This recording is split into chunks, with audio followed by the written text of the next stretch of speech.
Assalamualaikum. I'm Dr. Nayab Jamshed, working as HOD in Rehabilitation Department in Ali medical centre Islamabad. आज एक छोटा सा public awareness करना चाह रहे हैं, जिसमें हम जितने भी एम्प्लॉयज़ हैं हमें अपने वर्क प्लेस पे एटलीस्ट 9 to 12 आवर्स स्पेंड करने होते हैं। मोस्टली उसमें लॉन्ग सिटिंग्स आती हैं, तो लॉन्ग सिटिंग्स में थ्रू आउट एक गुड पोस्चर को मेंटेन करना बहुत मुश्किल हो जाता है। उसके लिए हम एक छोटी सी एक्सरसाइजेस पॉपअप जनरेट कर रहे हैं जो आपके नेक, बैक, नीज को थ्रू आउट सर्कुलेट करता रहेगा, चाहे आप लॉन्ग सिटिंग कर रहे हैं या आप बीच में गैप्स दे रहे हैं। अब उसमें आप ऑफन मूवमेंट्स करेंगे और आपका एंगल अकॉर्डिंग टू 90-90-90 रूल होना चाहिए। अपने पोस्चर को मेंटेन करने के लिए कुछ एक्सरसाइजेस आपको बताई जाएंगी जो आप करके अपने नेक, अपनी बैक और अपनी नीज को मजीद डिफरेंट बीमारियों से बचा सकते हैं। सबसे पहले अगर पोस्चर के बारे में डिस्कस किया जाए तो आपने हेड को एग्जैक्ट न्यूट्रल पोजीशन में रखना है। आपके एयर्स शोल्डर के अकॉर्डिंग आ रहे हों,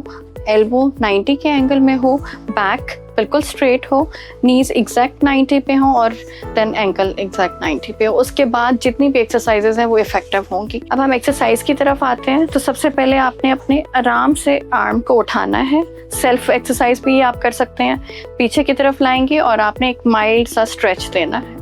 अब इस स्ट्रेच का क्या बेनिफिट है कि आपके इसके साथ शोल्डर भी सर्कुलेट हो रहा है। उसके बाद आपने अपना हाथ एग्जैक्ट अपने हेड के पीछे रखना है और इस तरह से एक और स्ट्रेच देना है एंड देन बोथ आर्म्स को आप स्ट्रेट लेके जाएंगे और आराम से ये स्ट्रेच हो गया, इस एंगल पे लाएंगे और आर्म सर्कल्स देंगे जो कि आप बहुत आराम से एक्सरसाइज कर सकते हैं। आप इसको आर्म रेस्ट पे लाके लेग को स्ट्रेट करेंगे। कमिंग टूवर्ड्स दी बैक, तो आपने सिंपल से एक्सरसाइज करनी है। अपनी लेग को 90 के एंगल में लाना है और एंकल पे स्ट्रेचेस देने हैं। 1 छोड़ दें, अगेन 2, इसको एंकल पंप्स कहते हैं। उसके बाद वापस आप दोबारा यहाँ पे लाएंगे और अपने टोज को आपने ऊपर की तरफ उठाना है। टोज को आपने upward, neutral, upward, neutral and then heels.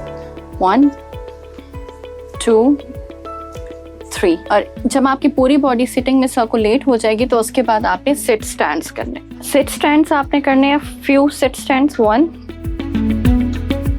2 and 3 and last में आपने सीटेड मार्च करनी है। That's it. This is the easy way to circulate your whole body during long sitting hours. जब आप ये सारी एक्सरसाइजेस परफॉर्म कर लेंगे जो कि आराम से 30 सेकेंड्स में हो जाएंगी तो आपको इससे कोई भी मस्कुलोस्केलेटल इशू नहीं आएगा। Thank you.